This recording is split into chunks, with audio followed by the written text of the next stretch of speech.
Hello everyone. So my dear students, on popular demand I have bought this session for you all where we are going to discuss only numericals of company law. A lot of you felt like ma'am numericals dana konja tough irke. So for all those of you who feel that numericals is little tough for company law, we are planning a numericals only session for company law and CMSL. And as I told you, remember to carry your calculator even for company law exams. Okay. So here we are going to discuss a few of the numericals. This first numerical is from share capital chapter where we are talking about quantum of buyback. It's a very simple one, right? So PQR Limited has equity share capital of 800 crore, general reserve of 500 crore, securities premium 200 crore, secured loans 100 crore. You have to basically calculate the maximum quantum up to which the company can buy back with board approval and with shareholders approval.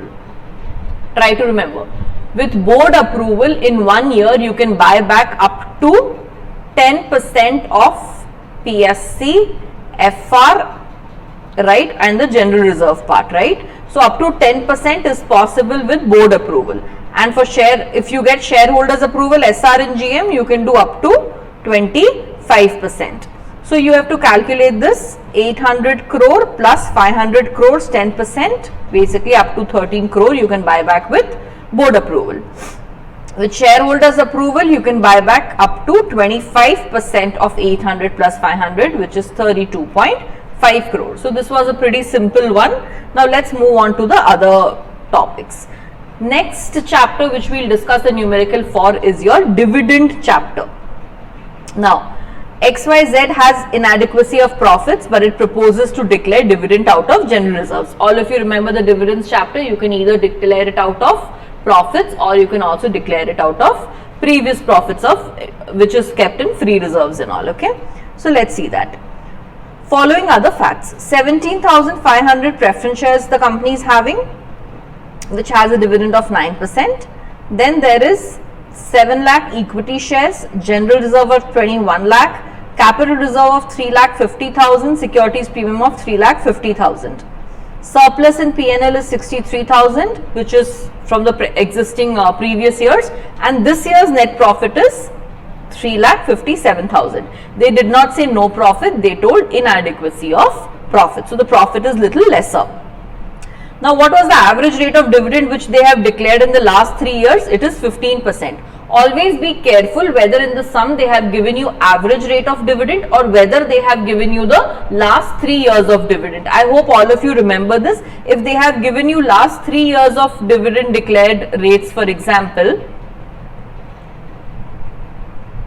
so if they've given you the last 3 years of average dividend rates, for example, 1 year it was 7%, say, next year it was say 3%, then 1 year it was say 5%. So you need to find out the average of the last 3 years. So 7 plus 3 plus 5, 15 divided by 3, which is basically 5%. Do not remember to divide, do remember to divide this by 3. Lot of you sometimes just add up the total and forget to divide it by 3, because remember it is average. Okay. Now moving on. Board of directors now actually they wish to declare a 10% dividend. Maximum amount that can be withdrawn, you need to find out that. It is basically 1/10 of preference share capital plus equity share capital plus reserves plus PNL account. Okay. How will you calculate this? How much amount can you withdraw from the dividend? It is clear you have to withdraw the entire PSC, FR, SP. Okay, and of course the PNL account of this year's profit also can be included. You will calculate this and then make it 1/10 of this. So in this the capital reserves will not be calculated. You will calculate the preference share capital plus equity share capital, preference plus equity. Then you will also calculate, this is your equity, plus you will also calculate the general reserve, plus you will calculate the P&L account. This is the maximum amount that you can withdraw, which is basically this amount. Permissible withdrawal from the balance of reserves would be 8,50,500. Let's see the calculation of this. How can we calculate this? Let's see this. So 15% of the total capital which has to be retained in the reserves. So what is the total capital? Our total capital will be equity plus preference, and equity plus preference capital is your 70 lakh plus 17,500 into 100, which is basically 87 lakh 50,000. This should always be there in the reserves. This ke 15%. So the total capital is your 87 lakh 87,50,000. 15% of this has to be retained in the reserves. So how will you'll calculate the 15% of this? So this much should be there in the reserves. The balance, the reserve should always have this much. Now how much is the general reserve? Already 21 lakh is there. I'm sorry, please pardon me, I'm going on saying lakh. It's probably, yeah, 21 lakh only. Plus 63,000 is the current P&L account surplus, which will again get transferred to the reserves. So how much maximum amount can you take out from the reserves? You can take out 8,50,500 because this is the maximum permissible withdrawal amount. So this is basically, how will you calculate this? Total general reserves is this minus 15% of the total capital. Let me just calculate this and show you. So how will you calculate this? Your equity was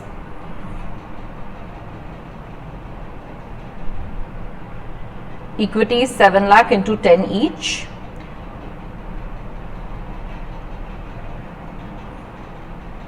$70 lakh plus your preference is 17,500, 100 rupees per share, right? So this totally comes up to, this is your total capital which is there, correct? Then in this 15% of this has to be maintained in the reserves, correct? So 15% of capital, that is 15% of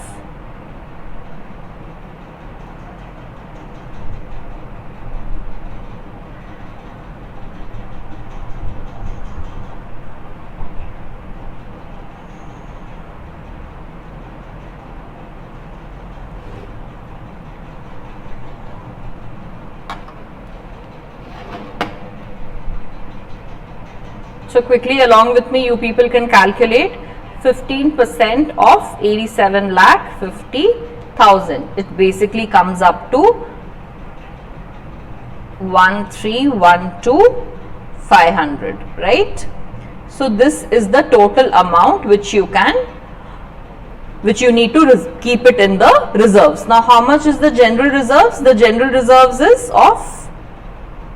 the general reserve figure was 21 lakh plus 63,000, which is this year's profit. So that 63,000 we add up. Now we need to have a figure of this which should be there in the general reserve. So let's subtract this.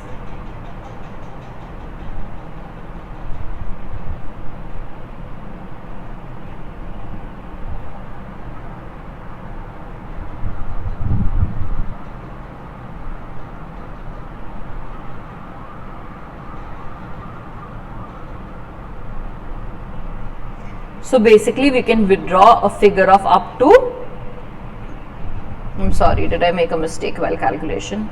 Yeah.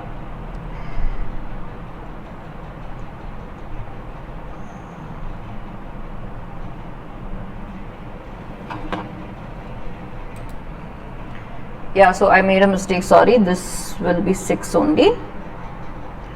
So this is the maximum permissible limit which we can withdraw from the general reserve, because we need to keep a savings of 15% of the capital. So the amount which we can withdraw is this. Now what is the available profits? The available profits would be your this year's P&L account plus net profit for this year, how much you have earned, which is 3,57,000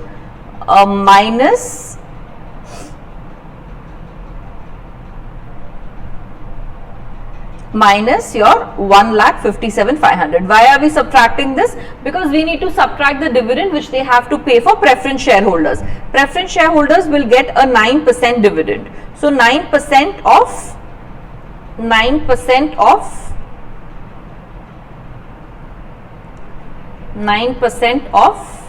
17,500 into 100. So when you calculate 9% of this, it is coming up to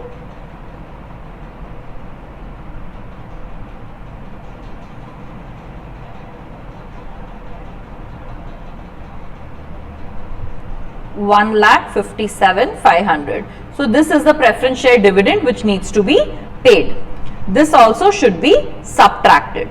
When you subtract all of these figures from our available profits, the dividend which you can be declared by the board comes up to 7 lakh rupees, right? Which the dividend which the board wants to give, right? How is it coming, ma'am? This 7 lakh equity shares into 10 each, and they are wanting to declare a 10% dividend, right?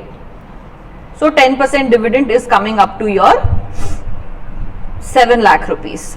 Profit which is available for declaration of dividend is only 2,62,500 rupees. Now how this 2,62,500 came? I hope you understood this, that the previous year's net profit figure was 63,000. This year our profit figures was 3,57,000. So the amount which we have available is 4,20,000, right? Okay. In this we have to pay off the preference share dividends, which is 1,57,500. So the figure comes to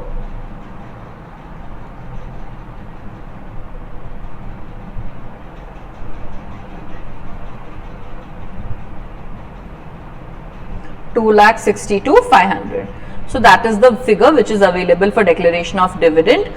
Balance, how much we need to withdraw from the reserves?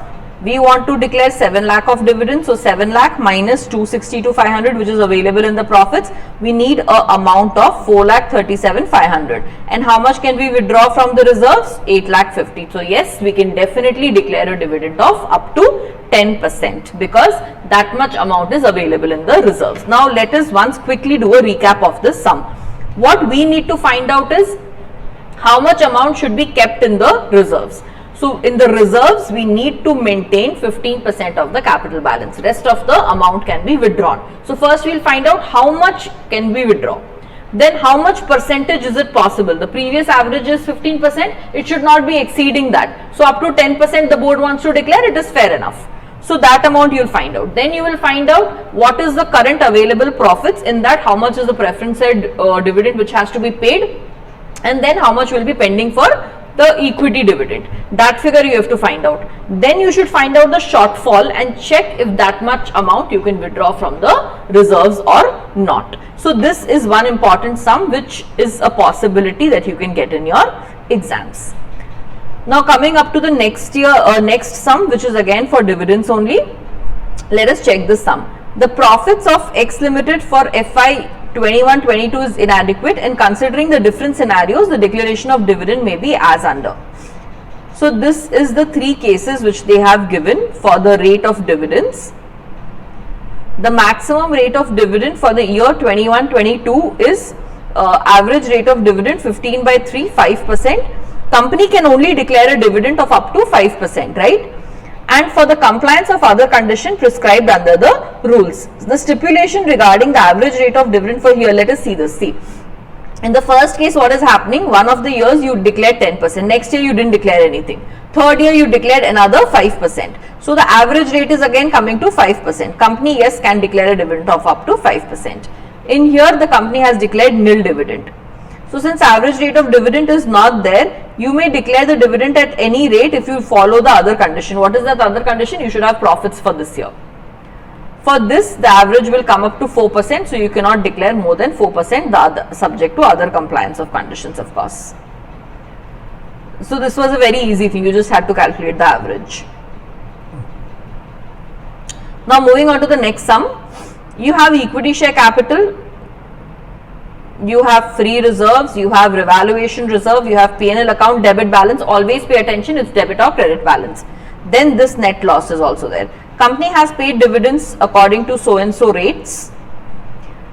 Advise the board of directors the maximum amount they can pay this by this year of dividends. This year there is a loss, so you have to pay dividend out of reserves only. How much dividend can you pay? Not more than the average dividend of the last 3 years. So you will calculate the average of the last 3 years, which is 8 plus 10 plus 12 divided by 3, which is 22, 30 by 3, which is equal to 10%, right? So you cannot declare more than 10%. So what will be 10% of this case? 10,000 into 100, which is 10 lakhs. So 10 lakhs, 10%, you cannot exceed the dividend payment of more than 1 lakh rupees. Now the total amount which can be withdrawn from the accumulated profits should not exceed 1/10 of PSC and FR also. So what is the amount? What is the PSC amount? 10 lakh. What is the FR amount? 2 lakh. Revaluation reserve will never ever be calculated for FR. So PSC plus FR is your 12 lakhs. 12 lakhs 1/10 is basically 1.2 lakhs. You cannot give more than this. Now balance of also of reserve should not fall below 15% of PSC. So few things that you have to check. See, you have to maintain the last 3 years of rate also, the average rate of the dividend paid. Then you have to also check that the amount which you are taking out from the profits should not be more than 1/10 of PSC and FR. Then you also have to make sure that after withdrawing in the reserves, at least 50% of PSC should be remaining. These are the various things which you need to check, correct? So below 15% if you take out, you have to calculate that. So how much can you withdraw? 15% of PSC is how much? 15% of 10 lakh will be 15% of 10 lakh would basically be 1.5 lakh, yeah. So this is the amount which should remain in the general reserve. How much is there in the general reserve? 2 lakh. So if 1.5 lakh should remain in the general reserve, how much can you withdraw? You can withdraw only 50,000. I hope you all understood this part. Since you cannot withdraw from the losses part, you have to set off the losses. So maximum amount in this instant case can be paid is only 25,000. Because from the 50,000 that you can withdraw, you have to set off the loss also first, then only you can withdraw. Okay. So please remember these few pointers whenever you are doing the sums of dividend. Okay. First is you have to check the average rate of dividend paid in previous 3 financial years, right? You cannot pay more than that average rate of dividend which you have already paid in the previous 3 financial years. This I am talking when you are not having enough profits and you cannot pay dividend. If you have profits now, you can pay whatever you want, but only when you have to take out from the reserves now, how to calculate it. So this is one thing which you have to check. Second thing you have to check is you cannot withdraw more than 1/10 of PSC and FR. Okay. So let's check this. Total amount to be drawn shall not exceed 1/10 of PSC and FR. Okay. Next important thing which you have to check, that after withdrawal 15% of PSC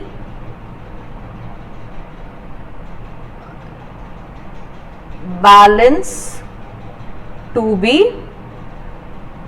maintained in general reserve or free reserve basically. So when you withdraw from the general reserve, you have to make sure that you have to keep a balance of 15% of PSC, and you have to also set off the losses. So in our case, we could withdraw a maximum of 50,000, but in that, since we had to set off the losses, it came to 25,000. So this is how the dividend sums is done. ABC Limited issued equity shares of 10, fully paid up and declared dividend. X and Y, the shareholders who paid 5 towards call money and 5 remains unpaid on the dividend declaration. The company can do what? They can adjust the amount of dividend declared on such shares towards the unpaid call money due from X and Y. So whatever is unpaid, you can ask for it.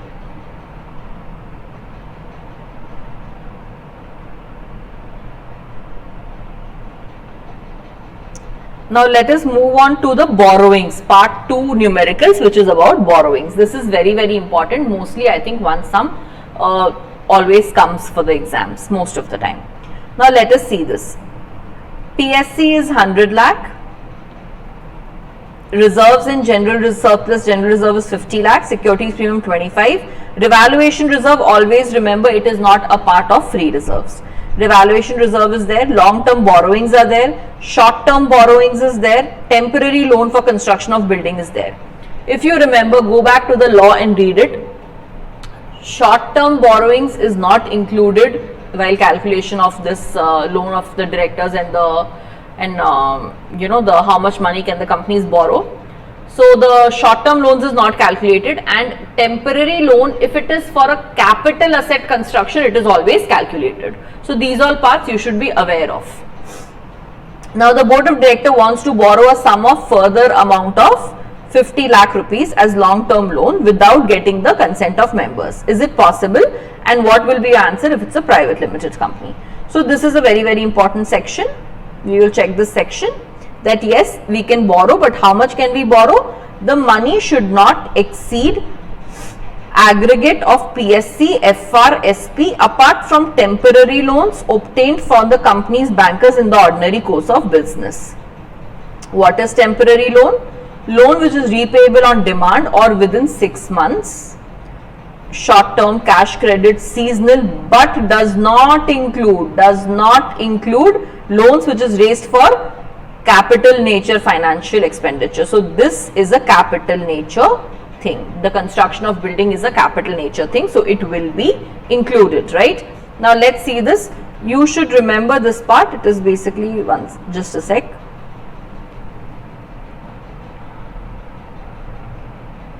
Yeah. So always remember it's 100% of PSC, FR, SP, etc. Okay. Apart from temporary loans will be subtracted. So we add PSC, we add FR, we add SP, we get 175 lakh. Revaluation reserve will not be calculated because it's not a part of free reserves. Then how much is the borrowings which the company is already having, the existing borrowings? 125 lakh. The long term borrowings will be calculated. Short term borrowing will not be calculated, but this will be calculated. Why? Because it is for the construction of a building. Otherwise temporary loan would not have been calculated. So the existing loan is it's not 155 lakh, I'm sorry, it will be 150 lakh. Okay. Now short term borrowing is considered as temporary loan. You can borrow how much more? 175 minus 150, you can borrow up to 25 lakh more. You can borrow up to 25 lakh more without consent of members by SR. And for private company, there is a special exemption. You can borrow without approval from the members. So private company, they are exempted. If it's a private company, you can borrow it without getting approval from the shareholders. Okay. Now let's move on to the next sum. Jyoti is the managing director and they present the following financial data. Okay, we have authorized capital, we have PSC, we have DRR, we have SP, we have P&L loss, and we have revaluation reserve. Company is not in the position, this is coming from chapter 19 KMP remuneration. Okay, so we'll go through this sum again. So managing director is there, and then there is this, we have all the data. The company cannot pay the remuneration to managing director, and as per the agreement, because of losses or inadequacy of profits is there, she will be paid based on effective capital. How much can you pay without approval of CG?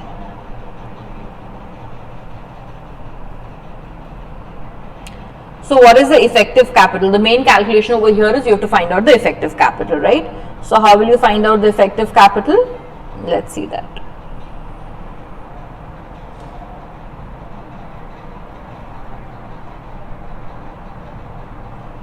All of you know authorized capital will not be included, right? So you will calculate the authorized, how will you calculate your effective capital? There is a formula which is there in my written notes about the effective capital. Let me just show it to you. So the effective capital formula has already been given to you as a written note for chapter 19. Please check that out. So over here what we do is your finding out effective capital 10 plus your securities premium minus the loss. Basically it would be 20 crore, which is in the figure between 5 and 100 crore. So in that slab, if you remember, annual remuneration will be 84 lakh, and if you can do an SR, it can be double to 168 lakhs, right? This has already been there in your chapter 19 revision.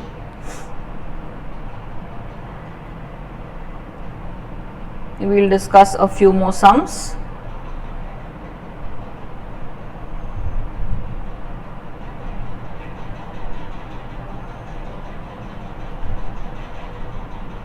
Yeah, so let's do one more sum of this. You are the company secretary. These are all previous attempt numericals which has been asked by ICSI. You are a company secretary of Bunny Limited, a listed company, and Bunny Limited has proposed in November 23 to make an investment of 80 lakh in Honey Limited, the face value of which is 40 lakh. Now let's see this. Authorized capital is given, equity share capital is there, preference shares is there, capital reserves has been given, free reserves is there, borrowings is mentioned. Furnished the following information related to its proposed acquisition. No other body corporate has invested money. They have granted a guarantee of up to 100 lakh rupees to a nationalized bank. It has granted a housing loan of 20 lakh to its employee other than its MD and whole-time director. They also gave some information. The total assets is 330 lakh. Income derived from the investment in shares and debentures is 30 lakh out of the gross income of 100 lakh. Out of the total shareholders, there are 20,000 shareholders who are holding shares of not more than nominal value of 20,000 each. This is the entire case which they have given, okay? Because they've asked some theoretical questions also based on that. This is basically a small shareholder question. I'll just directly skip to the numerical part.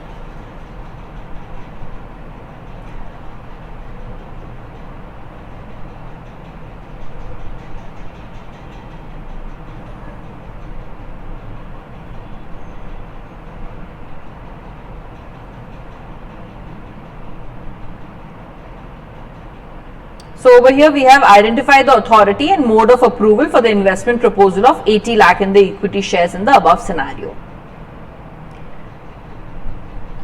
No company can directly, indirectly, according to section 186, give any loan to any person or any other body corporate, or give any guarantee or provide security with a loan to any other body corporate or person. We are talking about LIGS basically over here, LGS actually. And acquire by way of subscription, this is the I, purchase or otherwise the securities of any other body corporate exceeding 60% of its PSC FRSP or 100% of FRSP, whichever is more. This is a very, very important part. So whenever we see section 186, we always see 60% of PSC FRSP. We'll compare this figure, or we'll compare 100% of FR and SP, free reserves and SP, whichever is more. Beyond this, a company cannot give a LIGS to anyone else. So where aggregate of the loan and investment so far made for which the guarantee of security is provided to all the other body corporates, etc., no investment shall be given unless previously authorized by a SR passed in general meeting. So if it exceeds this amount, you need a SR in GM. Any investment shall be made or loan or guarantee or security given, it's passed at the meeting and the consent of all directors present, and the prior approval of PFI also should be there if any term loan is subsisting, should be obtained. So if you have taken a term loan from any PFI, you should get an approval from them also. You will calculate 60% of PSC FRSP, 60% of 240, 20, 20, it will come up to 168 lakh, or you will do 100% of FRSP, which is basically again 20 lakh. Investment of 168 lakh is allowed without getting SR in GM, but it has already given a guarantee of how much? 100 lakh. Aggregate of the loans and investments made so far is already proposing, it is coming up to 100 lakh in existing guarantees, and proposed investment is one more 80 lakh. So total will come up to 180 lakh. Let's see these figures. They have already given a guarantee of 100 lakh. So 100 lakh guarantee has already been given. And now they are planning,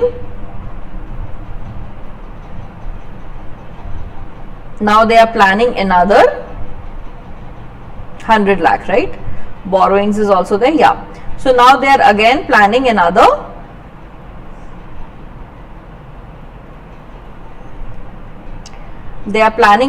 proposed investment of 80 lakh rupees, which will become 180, and hence it will exceed 168 lakh. So now whenever they want to do it, they should get it first approved from the board, and then they should get a unanimous approval from the board, and then SR and GM should be done. Then only this borrowing can be or investment can be done. All right. If it is exceeding the limit, you definitely have to get PFI approval.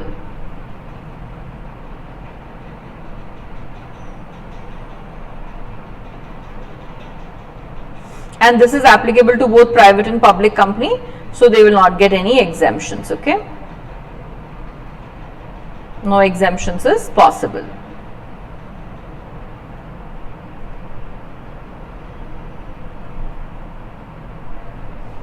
Next, this part is very interesting, 5C.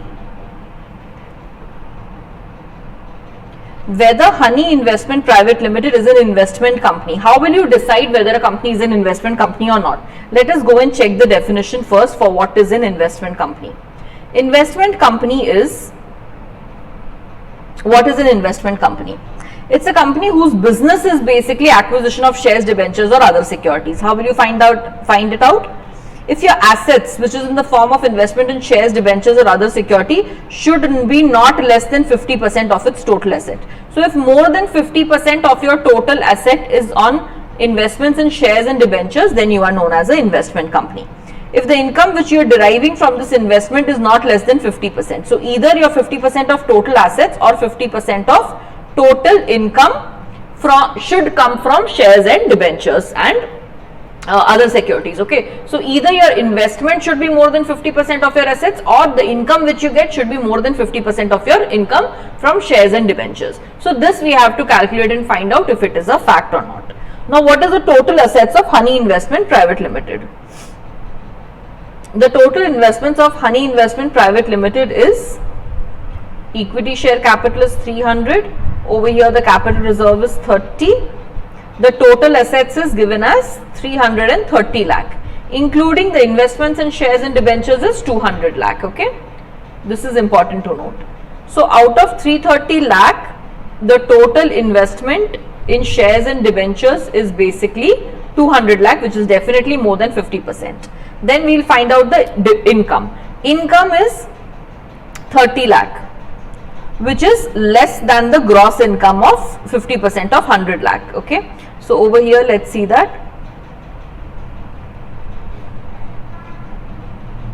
Income derived is 30 lakh and out of the gross income is 100 lakh. So it's only 30%. However, you have to fulfill only one condition, okay, not both the condition. So if one condition is also fulfilled, it is a investment company. That's all is important for your numerical part from this question. Now let us go on to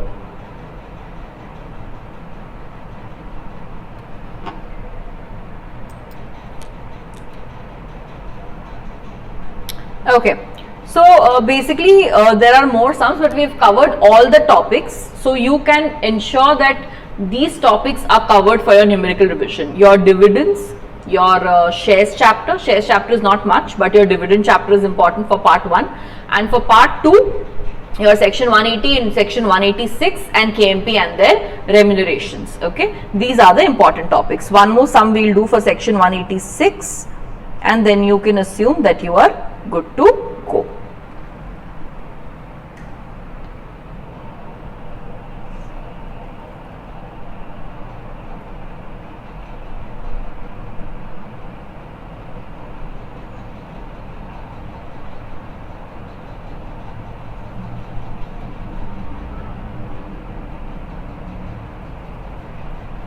So we have done section 186, 181 is easier. Let us go through this one. These are all the previous year numericals which is being asked.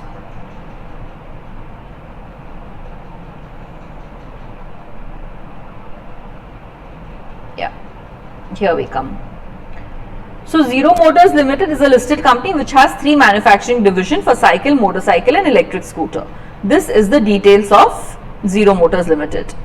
Board of Directors decided by a unanimous resolution in their meeting that they will obtain a long-term loan of 300 crore and they will invest in the trust securities and compensate received as a result of divestment of cycle division. Let's see that. Decide if the board resolution is sufficient for the above proposals. Now let us see if it is sufficient. How do we find out that? According to section 180, the company by a SR will decide to sell, lease, otherwise whole or substantially whole of the company. Remember, powers of the board and restrictions on the board, 179 powers of the board, 180 restrictions of the board. So section 180, how is it restricted? If you want to do anything of this sort, sell, lease or substantially the whole, invest in trust, otherwise in trust securities, the amount of compensation received as a result of merger amalgamation, borrow money, etc., which is more than, which is exceeding PSC, FR, etc., or aggregate of the PSC, FR, SP and so on. In all these cases you need SR in GM. Board resolution will not be enough. This is what we studied in section 180. In the instant case, money which is to be borrowed together with the money already borrowed as long-term loans is coming to 780 crore.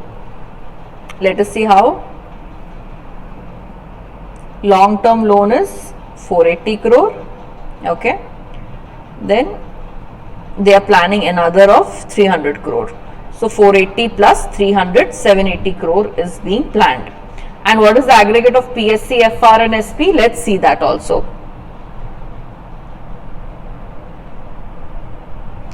PSC, FR, we will not calculate the revaluation reserve, I hope you know that.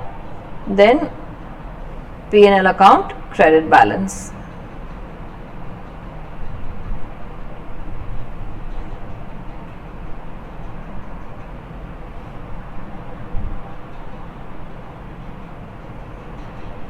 This is the amount. Hence, SR is not required, board resolution is sufficient because you are not exceeding this amount, you are within this amount, 780 crore only. So, this much you will have to calculate. Okay. So, these are the calculations and the sums which you will be mostly getting from in the company law subject, which is basically for part 1 important is dividend, for part 2 important is section 180 and section 186 and also KMP and their remuneration.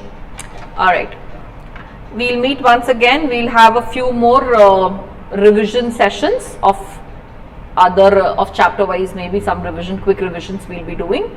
So till then, keep studying hard, keep studying well. Thank you.